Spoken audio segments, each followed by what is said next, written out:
कमाल का मोमेंट था वो। जब मुझे पता चला कि स्पेशली वो उस कव्वाली को सुनने के लिए वहाँ पर मौजूद थे और डैडी की वो कव्वाली रोज़, जब उनकी ज़बानी मैंने ये सुना कि रोज़ वो सुनते हैं इस कव्वाली को और वो भावुक हो जाते हैं, तो ये मेरे लिए बहुत कमाल का मोमेंट था जब उन्होंने मुझे ये चीज़ बताई। जब उन्होंने भावुक होकर आपके पिता अजीज नाजा साहब की मशहूर कव्वाली सुनने की आपकी यादें साझी, तो आपको आपकी क्या प्रक्रिया थी?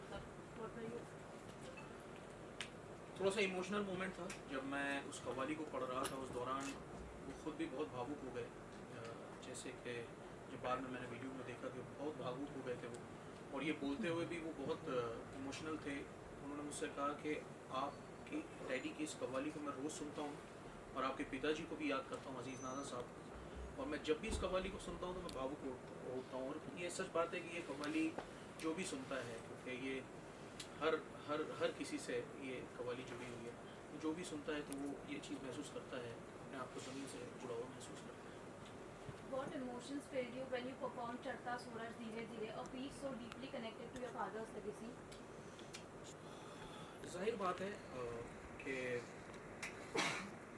जब मैं परफॉर्मेंस करने के लिए जब जाता हूँ कहीं पर, तो लोग मुझसे एक्सपेक्टेशन करते हैं और जब मुझसे कहते हैं कि हमने आपके पिताजी को सुना था, आज आपको सुनेंगे, तो ये मेरे लिए थोड़ा सा और चैलेंज हो जाता है। तो मैं जब स्टेज पे बैठता हूँ तो अंदर से महसूस करता हूँ, तो याद करता हूँ अपने डैडी को, अपने पिताजी को, और उनको याद करके फिर मैं जब गाता हूँ तो कहीं ना कहीं मुझे महसूस होता है कि वो मेरे साथ हैं।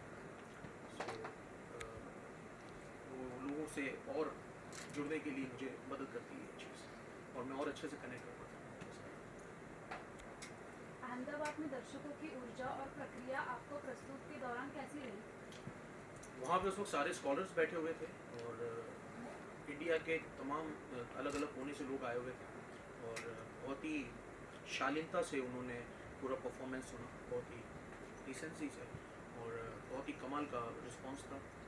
चूँकि चढ़ता सूरज धीरे धीरे एक ज़िंदगी की कहानी बयान करती है, लोगों को एक सच्चाई बयान करती है, तो लोग 1 मिनट के लिए पिन ड्रॉप साइलेंस हो जाता है। जब मैं परफॉर्मेंस अपना ख़त्म मैंने जब किया, एक सज्जन आके मुझसे पूछने लगे कि ये खुशी का माहौल था और आपने शुरू में ही चढ़ता सूरज धीरे धीरे, जिसमें मौत के बारे में एक ज़िंदगी का सबक है, जिसमें मौत का जिक्र है, आपने ऐसी चीज़ क्यों शुरू में पढ़ी? तो मैंने उनसे ये कहा कि चढ़ता सूरज धीरे धीरे पर्सनली अदानी साहब की फरमाइश पर मैंने गाया, और मैंने उनको एक शेर पढ़ा जिस पर उन्होंने ये कहा कि आप जब कभी भी ऐसा मौका आए कि आपको शुरू में चढ़ता सूरज धीरे धीरे पढ़ना पड़े, तो आप ये शेर ज़रूर आखिर में पढ़ दीजिएगा। मैंने वो शेर उनको सुनाया कि हर किरण महर की, एक किरण महर की जुल्मात पे भारी होगी, एक किरण महर की जुल्मात पे भारी होगी, रात उनकी है मगर सुबह हमारी।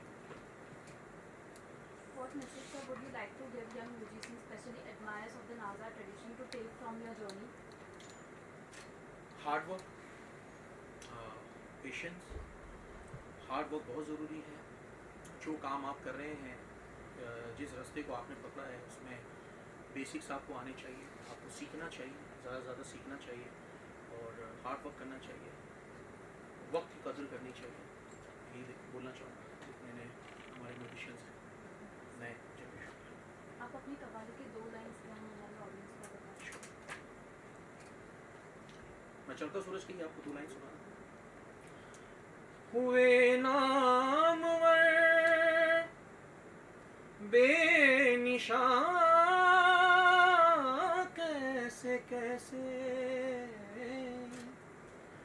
ज़मीं खा गई नौजवान कैसे कैसे, आज जवानी पर इतराने वाले कल पछताएगा, आज जवानी पर इतराने वाले कल पछताएगा, चढ़ता सूरज धीरे धीरे ढलता है ढल जाएगा। क्या बात है, थैंक यू।